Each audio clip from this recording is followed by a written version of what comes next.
आज 1 ऑगस्ट. 30 वय संपलं आणि 31व्या वर्षात पाऊल ठेवताना मी लाईफमधल्या सगळ्यात बेस्ट शेपमध्ये. रात्री ठीक 12 वाजता माझ्या 31व्या वाढदिवसाची सुरुवात श्रीमंत दगडूशेठ बाप्पाच्या दर्शनाने झाली आणि बाप्पाकडे फक्त एकच मागितलं, अपार कष्ट करायची शक्ती दे.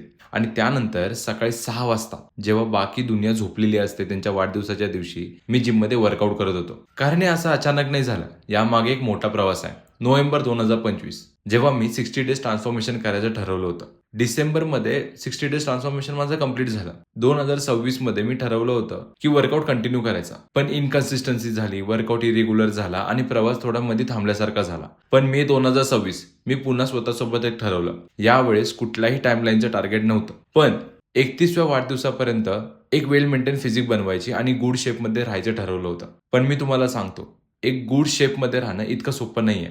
यामागे स्ट्रिक्ट डाएट, रोजची कन्सिस्टन्सी, डिसिप्लिन आणि एफर्ट्स. रोज 30-30 मील, क्रेविंग्सवर कंट्रोल ठेवणं आणि स्वतःसोबत लोद लढणं हे सोपं नव्हतं. पण आज जेव्हा मी स्वतःला बघतो तेव्हा माझ्या या कष्टांवर, शेपवर 100% सॅटिस्फाईड आहे. आणि या सर्व प्रवासामागे माझा सगळ्यात मोठा हात मित्राचा आहे, डॅनीचा, ज्याने माझ्या डाएटवर, एक्सरसाइजवर आणि डिसिप्लिनवर सतत कंट्रोल ठेवलं आणि जेव्हा मी चुकलो तिथे समजावून सांगितलं. आणि बाकी पण खूप मित्र आहेत, फॅमिली आहे, ज्यांनी मला खूप सपोर्ट केलं. लिस्ट खूप मोठी आहे, नाव घेता येणार नाही, पण तुम्हा सगळ्यांचे आभार. आता तुम्ही विचारणार, ट्रान्सफॉर्मेशन झालं, गुड शेप अचीव्ह केलं तू, मग आता पुढे काय?